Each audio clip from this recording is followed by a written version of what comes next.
ចាប់ទី12យូរមែនទេហើយអត់នឹងធ្វើអីបន្តទៀតមែនណាមកម៉េចមិនចាំខ្ញុំប្រាប់ជាធម្មតាយើងចាប់ទី12ហើយអញ្ចឹងជាពេលដែលយើងចាប់តាមធ្វើអ្វីជាខ្លួនឯងប៉ុន្តែយើងត្រូវដឹងថាមានរឿង3ធំៗដែលយើងត្រូវចាប់តាមបន្តមកទៀត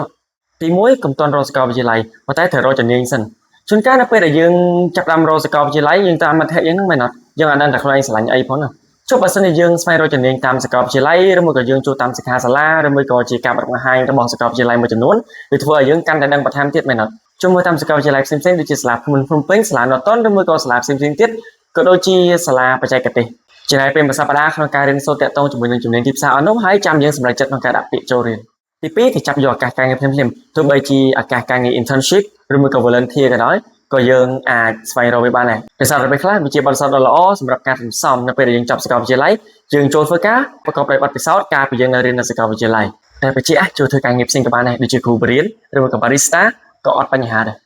ចុងក្រោយគេគឺប្រឹងទៅលើភាសានិងកុំព្យូទ័រយើងដឹងហើយយើងអត់ខ្វល់ទេការយើងនៅរៀននៅវិទ្យាល័យទោះបីជាយើងអត់ចេះអង់គ្លេសឬមួយក៏យើងអត់ចេះកុំព្យូទ័រក៏យើងអត់ខ្វល់ដែរមែនទេប៉ុន្តែចូលសាកលវិទ្យាល័យសូម្បីតែរៀនអក្សរសាស្ត្រខ្មែរក៏គេត្រូវការភាសាអង់គ្លេសនិងកុំព្យូទ័រដូចគ្នាដែរអញ្ចឹងខ្ញុំដល់ការមិនប្រញាប់ទៅរៀនអង់គ្លេសហើយទៅរៀនកុំព្យូទ័រចឹងសរុបមកវិញចំណុចទាំង3នេះគឺជាជំហានដ៏ល្អសម្រាប់អ្នកនរគ្នាដែលទើបតែចាប់ទី12ថ្មីៗក្នុងការបន្តជីវិតជានិស្សិតបន្ទាប់ពីអ្នកនរគ្នាបានបញ្ចប់ផ្នែកចំណេះដឹងទូទៅវីដេអូមានតែប៉ុណ្្នឹងបើសិនជាអ្នកនរគ្នាគិតថាមានប្រយោជន៍សូមចែករំលែកទៅកាន់មិត្តភ័ក្តិរបស់គ្នាឬមួយក៏ចូលខមមិនខាងក្រោមបើសិនជាមានសំណួរទាក់ទងជាមួយប្រធានបទអស់ហ្នឹងបាយបាយ